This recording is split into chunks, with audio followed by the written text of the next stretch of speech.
Good day mga peoples! Welcome to my another vlog! Sa episode na to, makakasama niyo ako mula madaling araw hanggang sa mga ganap sa school. And yes, this is my already fit vlog of my real life, real Ims.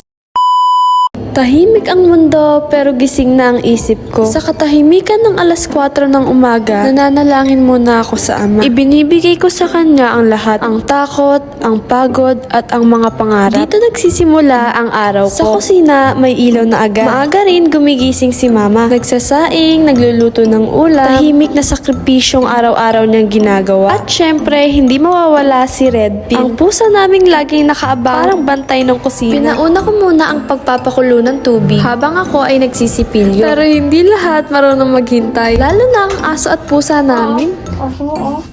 Sabi, mamaya na, hindi pa ako nakaluto. Ang aso namin pasimpleng tumingin kay Mama. Akala mo inosente? Yun pala tinatakanan niyang ungkabin si Red Pin. May plano pala ang umaga. Pagkatapos kong magsipilyo, dumaan muna ako sa kwarto. Kinuha ko ang mga maruming damit at inilagay sa labahan. Tapos na rin pala ang pagpapainit ng tubig. Panibagong simula na naman, oras na para maligo. Ito na naman siya gustong makatikim ng ulam pero sa kabutihang palad, pinagbigyan na ni Mama. Kumuha siya ng isang slice at pinakain kay Chabiro. Simple lang pero masayang masaya siya. Habang naliligo ako, sinulit ko muna ang oras para mag-charge. Hindi lang ang cellphone kundi pati ang sarili ko. At syempre, hindi mawawala sa umaga ang paglalagay ng sunscreen. Sunod kong ginawa ay parang get ready with me na daily makeup. Simple lang, walang concealer, powder, walang kung ano-anong kineme. Ganito lang, fresh, presentable at ready na ulit sa araw. Pagkatapos ko magpabango, dumaretso na ako sa kusina. Kinuha ko ang inihanda ni Mama, which is ang baon ko sa umagahan at almusal. Syempre, naglagay din ako ng tubig sa tumbler ko. Kahit naayos ko na sa kusina ang tumbler ko, tumulo pa rin nung sinubukan ko ulit sa kwarto. May sakit ata to, lagi na lang tumutulong tubig. Kahit maayos naman ang pagkakasara ko. Pagkatapos ko ang ayusin, ay hindi ko na tinangkang itry ulit kung ito ay natulo pa. Dahil sa oras na yan ay malapit na nga kaming umalis at dali-dali akong nagsasapatos. Nang bigla, ipinakita ni Papa si Duday. Magpa 5:40 na po ng umaga nang kami ay makarating sa school. Pagkabukas ko ng ilaw sa hallway, agad ko na rin binuksan ng pinto. At syempre, ang ilaw. Pasabog naman ng effort sa angle ng video Kahit simpleng umaga, pwede namang maging pelikula. Pagkatapos kong mabuhat ang mga gamit ko, nakasing bigat ng isang sakong bigas, ay kumain na ako ng almusal. Maya-maya nga ay dumating na rin ang iba kong kaklase. Alarm ko sila lagi kapag nasa room na ang mga kaklase ko dahil oras ko na yon para makapagtinda. Makalipas ang ilang oras, nandito na kami sa aming roleplay na ipagpapatuloy namin ngayon. Tara at panoorin natin ang tungkol sa mga hakbang ng panlarong Pinoy pero may halong kasiyahan. Uy! Level 1 na!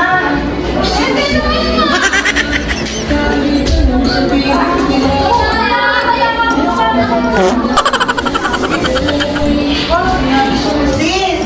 Andito ka pala! Ano doon? Ano ba rin sis? Madali lang to! Una dapat nakit tumalon. Ganito Bongga!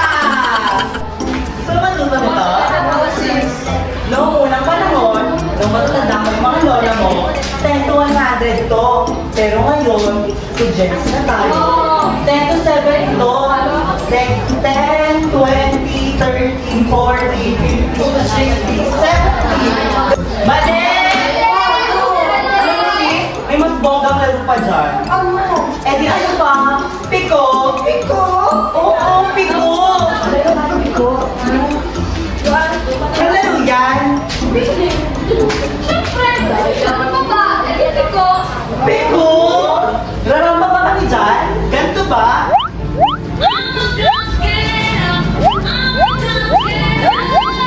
Dahil mahaba ang paliwanag ko sa larong piko, nag-fast forward na lang ako para diretsyong makita ang saya at aksyon.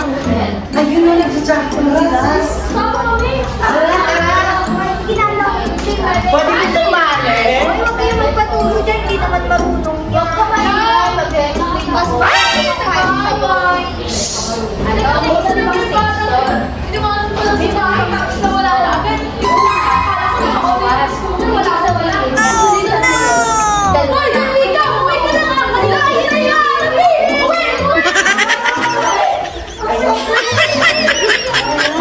Meron na lang kayong Pamela Evil Witch.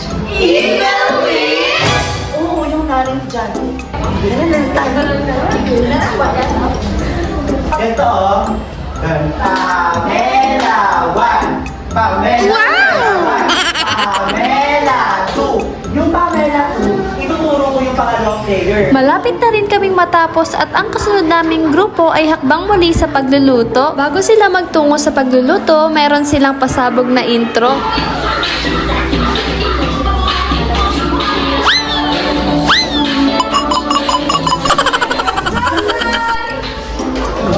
Wala bang palakpakan sa ating mga magagandang tatay guys? Ang tayong mga hindi katahan na mga gandang babae, mga sikat.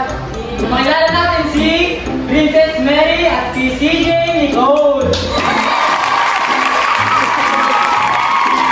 Hindi ko na pinatagal ang kanilang video dahil malapit nang mag-recess at kailangan ko nang makapagtinda muli sa kabilang building. Habang nagtitinda ako ay may bumati sa akin, nakikita pala nila ang vlog ko at gusto nilang makasama sa video. Pagkatapos ko magtinda, nag-review ako dahil may quiz kami sa UCSP. Kailangang maghanda kahit busy ang araw. Sa oras nga ng free time namin tulad ng lunch ay nag-e-edit ako ng vlog. Sinamahan ako ngayon nila Hazel, Mary Joy at Janry. Naisipan namin kumain din habang may ginagawa ako. Super supportive talaga ng Dachipits ko. Dahil wala kaming magawa, puro kalokohan na lang ng Ruby ang mapapanood nyo rito.